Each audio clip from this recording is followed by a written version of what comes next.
Welcome back, and in this video I want to talk about AWS Control Tower. This is a product which is becoming required knowledge if you need to use AWS in the real world, and because of this it's starting to feature more and more in all of the AWS exams. Now I want this to be a lesson applicable to all of the AWS study paths, so think of this as a foundational lesson, and if required for the course that you're studying, I might be going into additional detail. Now we do have a lot to cover, so let's jump in and get started. At a high level, Control Tower has a simple but wide-ranging job, and that's to allow the quick and easy setup of multi-account environments.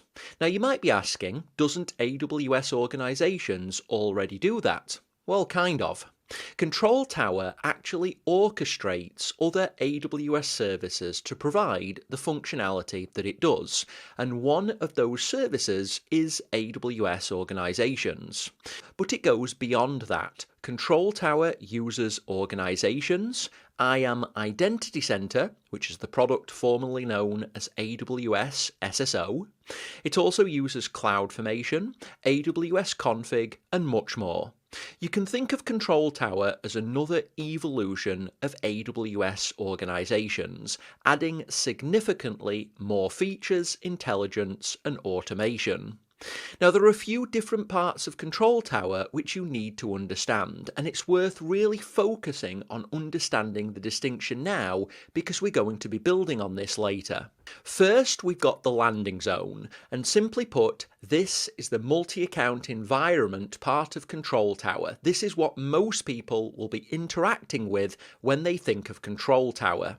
Think of this like AWS organizations only with superpowers. It provides, via other AWS services, single sign-on and ID federation, so you can use a single login across all of your AWS accounts and even share this with your existing corporate identity store. And this is provided using the IAM Identity Center, again, the service formerly known as AWS SSO. It also provides centralized logging and auditing, and this uses a combination of CloudWatch, CloudTrail, AWS Config, and SNS. Everything else in the Control Tower product surrounds this landing zone, and I'll show you how this looks later in this lesson. Control Tower also provides guardrails. Again, more detail on this is coming up soon, but these are designed to either detect or mandate rules and standards across all AWS accounts within the landing zone. You also have the Account Factory, which provides really cool automation for account creation and adds features to standardize the creation of those accounts. Now, this goes well beyond what AWS organizations can do on its own, and I'll show you how this works over the rest of this lesson. And if applicable for the path that you're studying, there will be a demo coming up elsewhere in the course. Now finally, there's a dashboard which offers a single page oversight of the entire organization. So at a high level, that's what you get with Control Tower. Now things always make more sense visually. So let's step through this high level architecture visually, and I hope this will add a little bit more context. We start with Control Tower itself, which, like AWS organizations, is something you create from within an AWS account, and this account becomes the management account at the landing zone. At this topmost level within the management account, we have Control Tower itself, which orchestrates everything. We have AWS organizations, and as you've already experienced, this provides the multi-account structure, so organizational units and service control policies. And then we have single sign-on provided by the IAM Identity Center, which historically was known as AWS SSO. Now this allows for, as the name suggests, single sign-on, which means we can use the same set of internal or federated identities to access everything in the landing zone that we have permissions to. Now this works in much the same way as AWS SSO worked, but it's all set up and orchestrated by Control Tower. When Control Tower is first set up, it generally creates two organizational units. The foundational organizational unit, which by default is called security, and a custom organizational organisational unit, which by default is named Sandbox. Inside the foundational or security organisational unit, Control Tower creates two AWS accounts, the Audit account and the Log Archive account.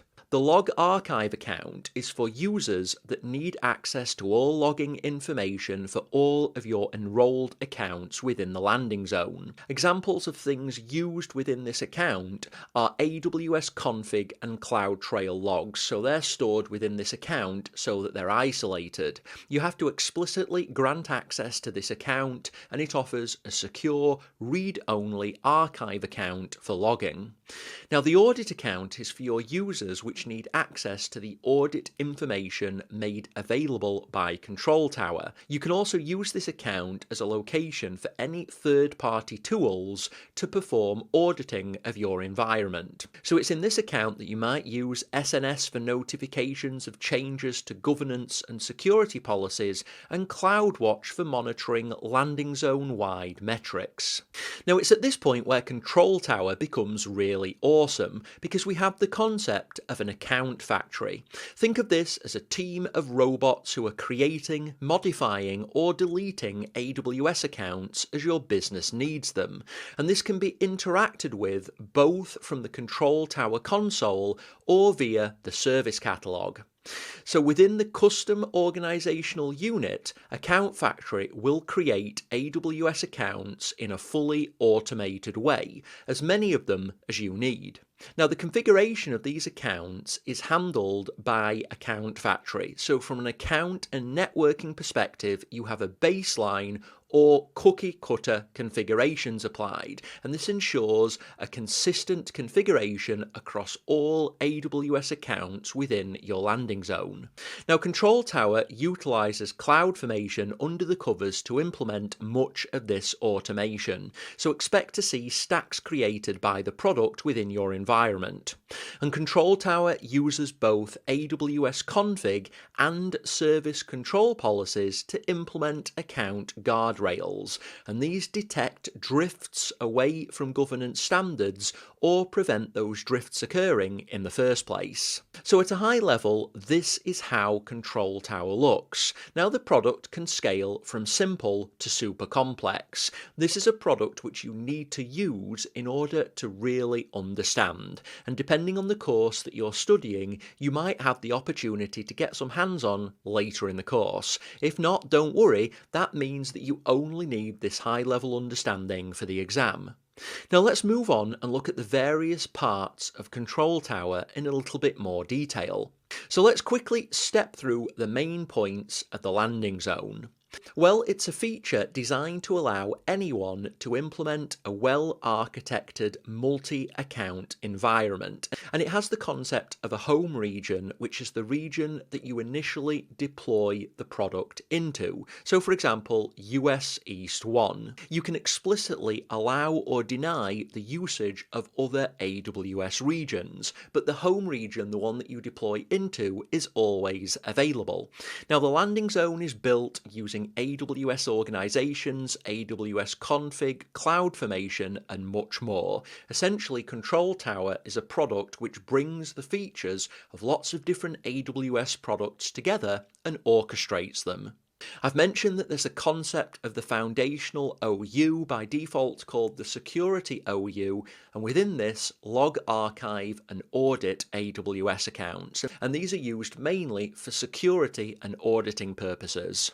You've also got the Sandbox OU, which is generally used for testing and less rigid security situations. Now, you can create other organizational units and accounts, and for a real-world deployment of Control Tower, you're generally going to have lots of different organizational units, potentially even nested ones, to implement a structure which works for your organization.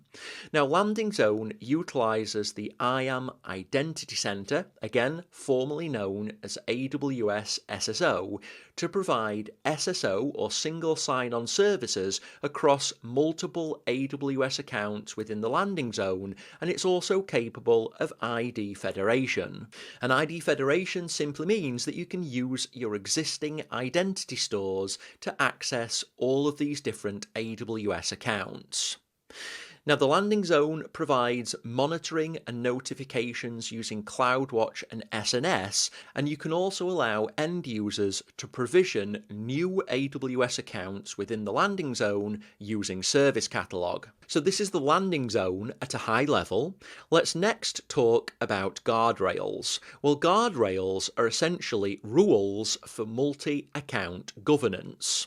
Guardrails come in 3 different types: mandatory, strongly recommended, or elective. So mandatory ones are always applied, strongly recommended are obviously strongly recommended by AWS, and elective ones can be used to implement fairly niche requirements, and these are completely optional. Now, guardrails themselves function in 2 different ways. We have preventative, and these stop you doing things within your AWS accounts in your landing zone, and these are implemented using service control policies, which are part of the AWS Organizations product. Now, these guardrails are either enforced or not enabled, so you can either enforce them or not, and if they're enforced, it simply means that any actions defined by that guardrail are prevented from occurring within any of your AWS accounts. Now, an example of this might be to allow or deny usage of AWS regions, or to disallow bucket policy changes within accounts inside your landing zone. The second functional type of guardrail is detective, and you can think of this as a compliance check. This uses AWS config rules and allows you to check that the configuration of a given thing within an AWS account matches what you define as best practice. Now, these type of guardrails are either clear, in violation, or not enabled. And an example of this would be a detective guardrail to check whether CloudTrail is enabled within an AWS account, or whether any EC2 instances have public IP version 4 addresses associated with those instances. Now, the important distinction to understand here is that preventative guardrails will stop things occurring, and detective guardrails will only identify those things. So guardrails are a really important security and governance construct within the Control Tower product.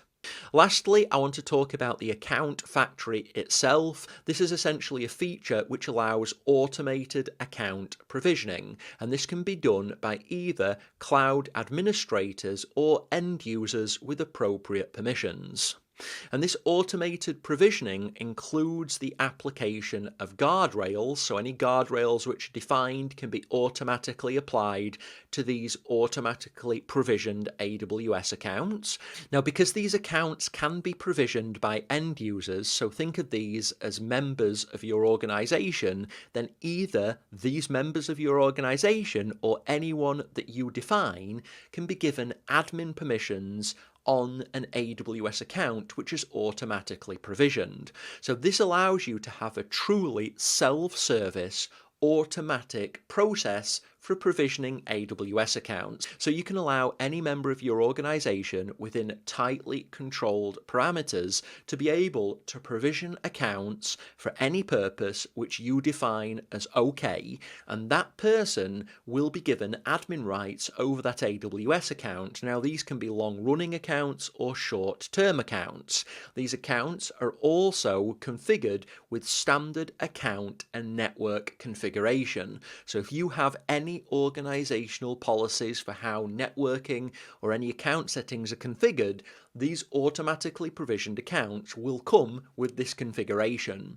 And this includes things like the IP addressing used by VPCs within the accounts, which could be automatically configured to avoid things like addressing overlap. And this is really important when you're provisioning accounts at scale. The account factory allows accounts to be closed or repurposed, and this whole process can be tightly integrated with a business's SDLC or software development development lifecycle. So as well as doing this from the console UI, the Control Tower product and account factory can be integrated using APIs into any SDLC processes that you have within your organization.